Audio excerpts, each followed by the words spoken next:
semua. Perkenalkan, saya dari Subhanola, Program Studi Pendidikan Biologi Fakultas Keguruan dan Ilmu Pendidikan Universitas Flores ND. Pada kesempatan kali ini saya akan membahas tentang metabolisme sel, khususnya katabolisme, dan lebih khususnya lagi respirasi aerob. Respirasi aerob dibagi atas 4 tahap.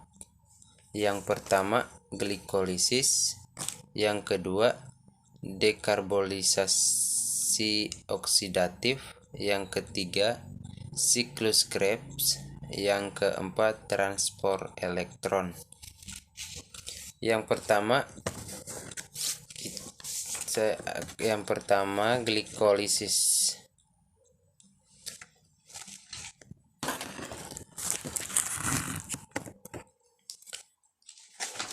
Pertama kita lihat proses glikolisis. Glikolisis ini merupakan senyawa glukosa menjadi asam pirufat. Yang pertama kita lihat tempat terjadinya glikolisis. Glikolisis ini terjadi di dalam sel, lebih tepat di sitoplasma atau sitosol. Sedangkan untuk 3 tahapan yang lainnya terjadi di mitokondria. Yang pertama kita masuk proses glikolisis. Glikolisis ini berbahan dasar adalah glukosa. Glukosa ini merupakan monomer yang karbohidrat menjadi glukosa, merupakan monosakarida atau karbohidrat yang paling sederhana. Glukosa akan mengikat 1 fosfat dan ATP. ATP adalah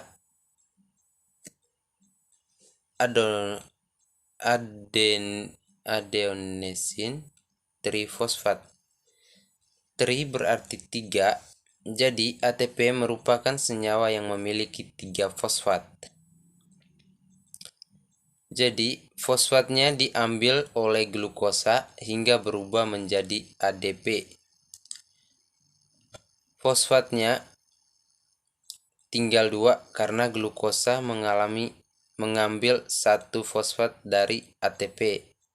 Maka glukosa berubah menjadi glukosa 6 fosfat. Kenapa dikatakan 6 fosfat? Karena bentuk dari glukosa merupakan senyawa yang memiliki 6 atom karbon. Glukosa 6 fosfat akan mengalami isomerasi fruktosa 6 fosfat.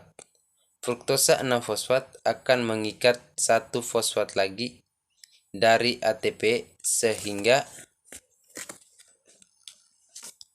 ATP berubah menjadi ADP. Dan fruktosa 6 fosfat berubah menjadi fruktosa 1,6 difosfat. Fruktosa 1,6 difosfat dipecah menjadi sebuah senyawa PgAl. PgAl akan membentuk senyawa BPGA.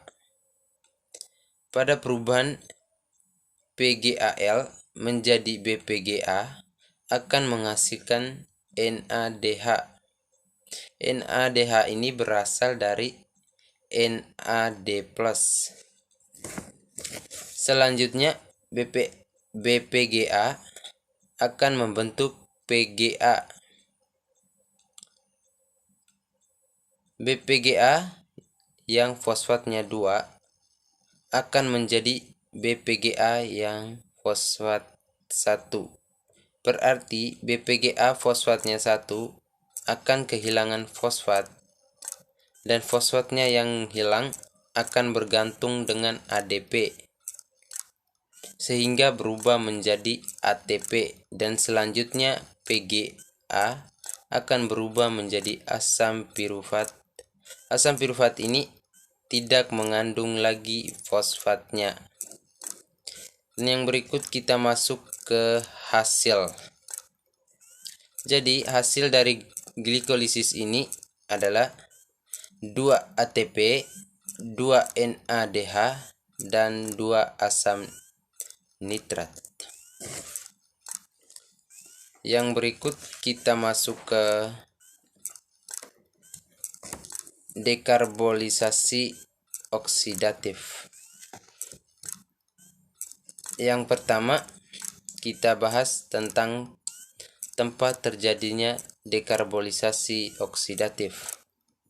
Masih di organel yang disebut mitokondria. Mitokondria itu sendiri terdiri dari membran luar, kemudian membran dalam. Jadi ini merupakan organel yang memiliki dua membran. Membran dalamnya berlipat-lipat atau disebut dengan kristal, dan ada juga disebut sebagai matriks. Proses dekarbolisasi oksidatif menjadi bahan dasarnya adalah 2 asam pirufat yang dihasilkan di 2 asam pirufat ini akan diubah menjadi 2 asam KOA pada proses pengubahannya.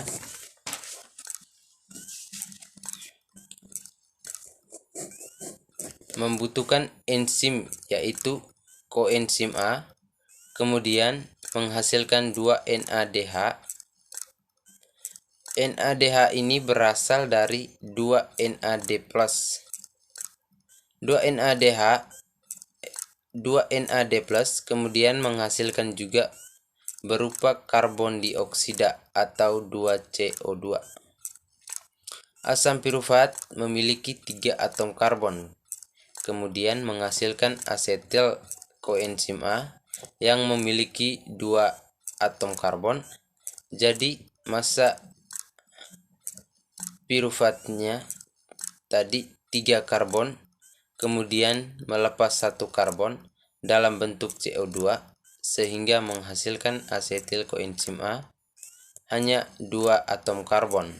Jadi hasil dekarbolisasi oksidatif ini adalah yang pertama ada asetil koenzim A yang berjumlah 2 dan NADH juga ada berjumlah 2 dan 2CO2. Yang berikut kita masuk ke siklus Krebs atau asam sitrat. Yang pertama kita lihat tempat terjadinya siklus Krebs. Tempat terjadinya siklus Krebs di mitokondria, lebih tepatnya di matriks. Yang berikut kita masuk ke proses siklus Krebs. Yang pertama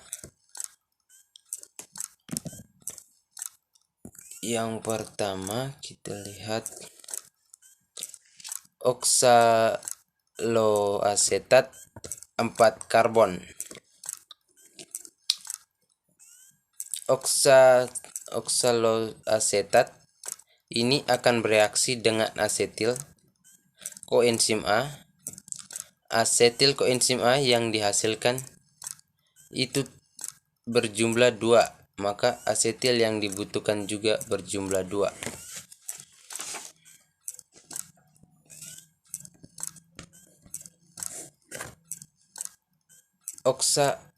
Oksaloasetat akan menghasilkan senyawa asam sitrat memiliki 6 atom karbon. Asam sitrat ini akan mengalami perubahan isomer sehingga menghasilkan isometrat yang masih sama memiliki 6 karbon. Isositrat diubah menjadi asam aketonik ketoglutara yang memiliki 6 karbon. Dalam proses pengubahan ini menghasilkan senyawa 2-NADH. 2-NADH ini berasal dari NADH+. Asam aketoglutara ini mengeluarkan CO2. Asam aketoglutara yang memiliki 5 atom akan diubah dalam proses pengubahannya akan menghasilkan 1 NADH untuk 1 asam aketoglutara. Tetapi karena asam aketoglutara berjumlah 2, maka NADH yang dihasilkan berjumlah 2. Dalam proses ini akan dikeluarkan CO2 dan senyawa diubah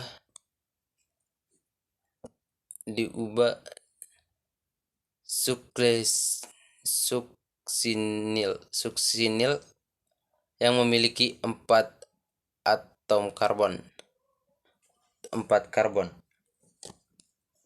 Kemudian akan berubah menjadi suksinat.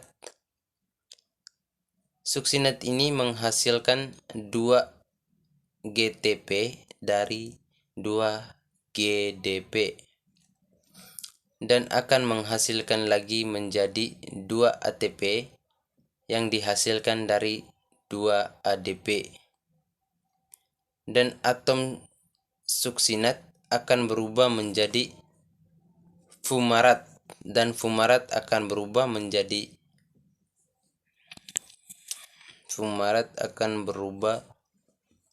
menjadi 2 malat. Suksinat terjadi menjadi fumarat ini menghasilkan 2 FADH2 dari FAD+. Kemudian dari malat ke oksaloasetat menghasilkan 2 NADH dari NAD+. Pada siklus Krebs ini merupakan satu-satunya NADH yang dihasilkan tanpa mengeluarkan karbon dioksida. Sekian saja yang bisa saya bahas kali ini. Sekian dan terima kasih.